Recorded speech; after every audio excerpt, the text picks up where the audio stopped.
Bienvenidos al espacio de entrevistas. Hoy continuamos resaltando información que se genera desde San José, Costa Rica, en la Conferencia de Ministros de Agricultura de las Américas 2019, que tiene como eje principal debatir temas sobre inclusión rural en la era digital, equilibrios entre productividad y sostenibilidad y la interacción entre sanidad, inocuidad y comercio internacional.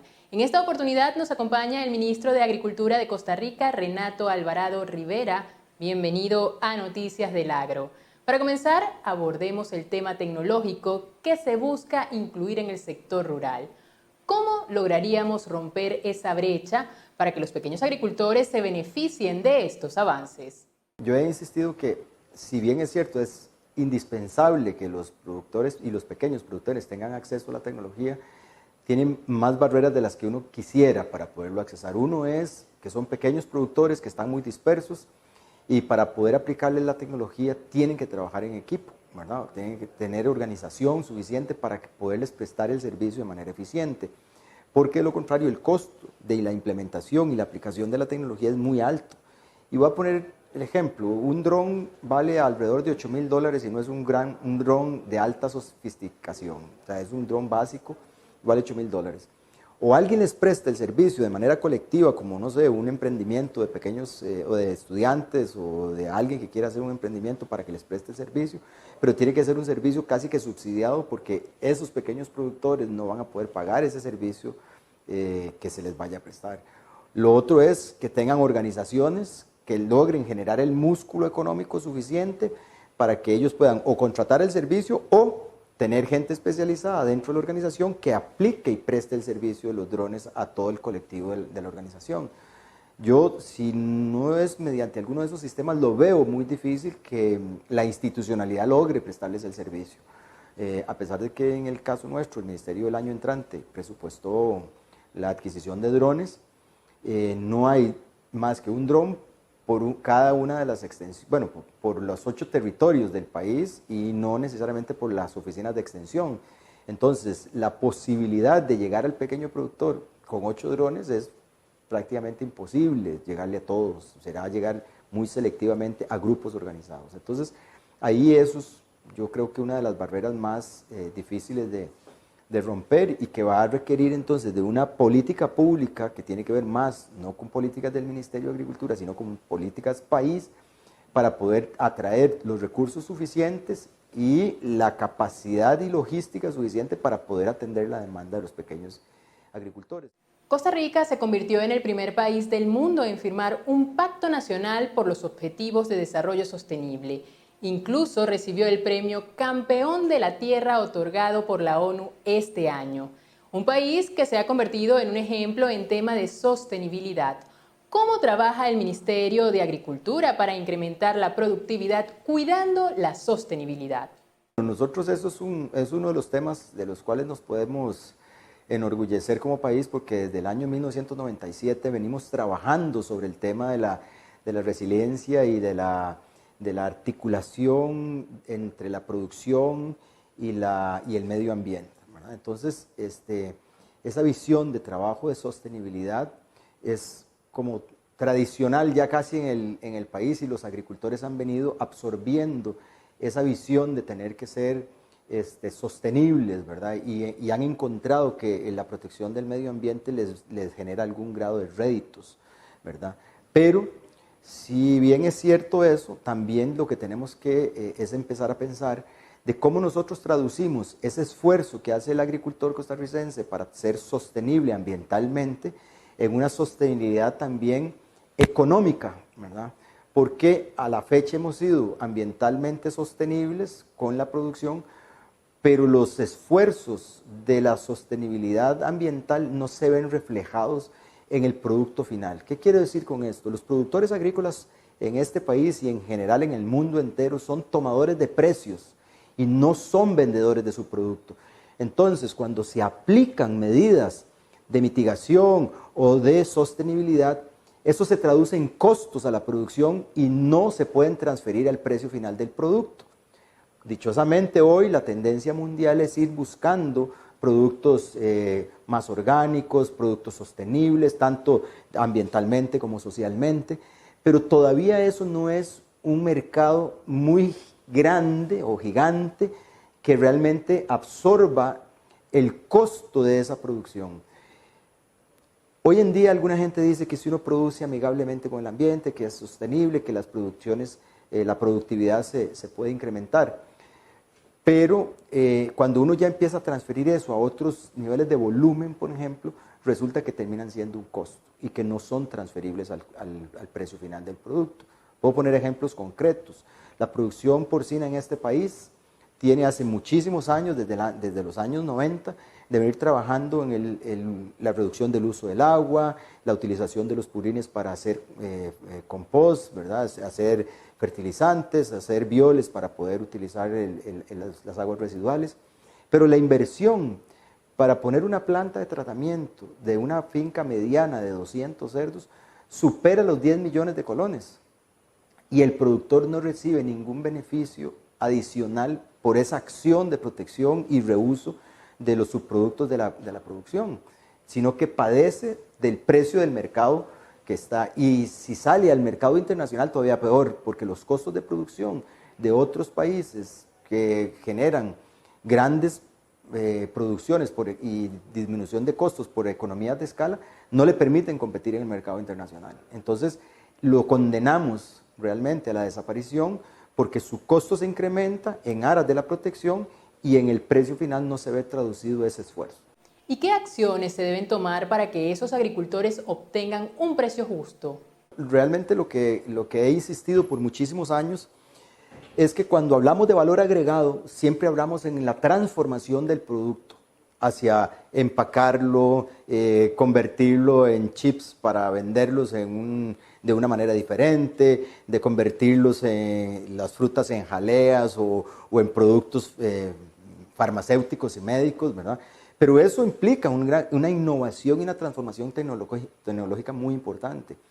Pero nunca hemos logrado venderle a los socios comerciales el valor agregado que significa tener un país como Costa Rica que invierte el 8% de su Producto Interno Bruto en educación, que tiene 25% de su territorio en áreas protegidas, que además hace acciones concretas para protección en las fincas, ¿verdad? Los NAMA Ganadería, NAMA Café, el NAMA Musáceas que estamos impulsando, que vamos hacia NAMA Arroz, NAMA Caña. Todas las actividades están tratando de involucrarse hoy en día en ese concepto de conservación del medio ambiente con prácticas que le van a permitir la resiliencia y que le van a permitir entonces tener una producción más amigable. Ese fenómeno tiene que venderse como tal y las sociedades y los socios comerciales tienen que empezar a pagarla. Ahora, si hay una acción como gobierno que debemos hacer es promocionar eso y mostrarlo al mundo y ponerlo sobre la mesa de discusión cuando vamos a entrar a los mercados. Otro de los temas destacados en la conferencia de ministros es la sanidad e inocuidad agropecuaria. Vemos diferencias que hay en el mercado internacional donde algunos países ya están colocando límites máximos con acuerdos pocos convincentes por falta de sustento científico. ¿Qué nos puede comentar al respecto? Yo creo que es parte del escenario en el que estamos viviendo. Creo que falta sinceridad de los países de decir que lo que quieren es volver a la protección de sus agriculturas. ¿Por qué? Porque lo hemos estado viendo que el desarrollo de la agricultura y de la agricultura familiar es lo que va a generar también parte del desarrollo de los países porque retorna a los productores al campo y los hace permanecer ahí y no migrar a las ciudades a generar grandes cinturones de miseria. Yo leía hace poco este mismo problema que estamos hablando de la restricción del ingreso a los países, de otros países que están diciendo, bueno, es que si me ponen más restricciones, me reducen la carga química, no puedo ingresar a ese país, ¿verdad? Entonces, ¿cómo nosotros vamos a hablar de apertura comercial y de reglas claras en el comercio cuando los países sin mucha base técnica toman decisiones que tienen que ver con una visión, digamos, de inocuidad, no necesariamente dentro de los parámetros internacionales, sino de elevar sus estándares, reducir sus trazas, ¿verdad? Y su contaminación vía agroquímicos y decir, bueno, si usted no cumple con estos niveles no puede venderme. Bueno, son parte de las distorsiones del mercado internacional que ante la posibilidad de ser demandados en la OMC por una práctica contraria al libre comercio, utilizan bajo el esquema o la idea de protección a la salud pública, de inocuidad, todas estas normas para poder impedir la importación de los productos. Pero en el fondo lo que hay no es una discusión sobre la salud pública, que no está amenazada porque está dentro de los parámetros, sino que tiene que ver con un tema comercial para defender a sus productores de cara a las importaciones, ¿verdad? Entonces yo creo que este tema de lo que nosotros hemos venido hablando en estos días, ¿verdad?, en el foro, tienen que empezarse a ver dentro de una perspectiva mucho más global, mucho más general, de cuáles son las condiciones en las que estamos haciendo nuestro comercio internacional. O sea, cómo es esa apertura, si realmente está dirigida a hacer el mundo mucho más abierto y la internacionalización de las economías para que pueda trasegarse las mercancías más libres, o lo que estamos haciendo es exponiendo a los países que tienen menos fuerza política a un comercio nuevo, de una nueva visión de mundo comercial que va hacia la restricción vía criterios supuestamente técnicos, pero que lo que hacen es impedir un comercio libre, ¿verdad? Ya para finalizar, me gustaría que nos comentara sobre las expectativas que le genera participar en este encuentro. Creo que lo que deberíamos estar discutiendo es ese nuevo orden del orbe mundial sobre el comercio y todas las condiciones que incorporan ese gran comercio internacional. Porque yo sigo viéndolo injusto, lo veía injusto hace 20 años cuando empezamos a hablar de los tratados de libre comercio. Costa Rica empezó con mucho más agresividad a incorporarse en eso. Hoy sigo viendo las injusticias y las incoherencias del mercado mundial, donde no hay claridad ni transparencia de la verdadera comercialización del libre comercio de los productos, ¿verdad? Sigo viendo demasiadas trabas comerciales puestas por necesidades de proteger los agricultores de los países, que hoy países como Estados Unidos tiene el 3% de su población dedicada a la agricultura, ¿verdad? Pero depende de esa agricultura y necesita conservarla y por ende la protege, lo cual me parece maravilloso, ¿verdad?, proteger a los agricultores. Pero si vamos a proteger a los agricultores, que seamos todos parejos protegiendo a nuestros agricultores y no condenando a aquellos países que tomen la decisión de subsidiar su agricultura y más subsidiar la agricultura familiar, que es la que genera el 80% del alimento de la población del mundo. Es que las grandes transnacionales producen muchos granos que, si bien es cierto, alimentan la ganadería y algunas poblaciones, no son los que producen realmente el alimento cotidiano de los ciudadanos de los países.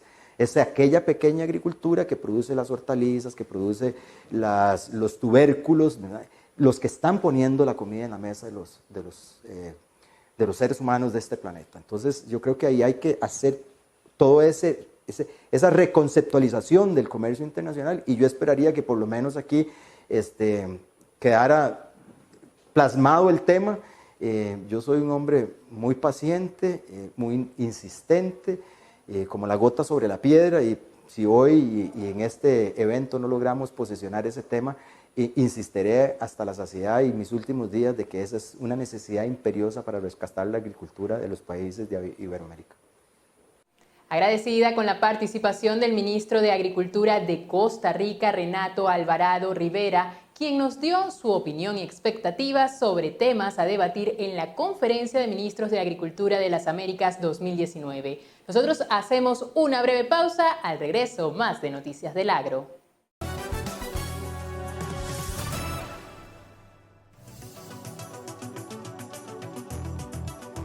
El plástico, enemigo letal de los océanos.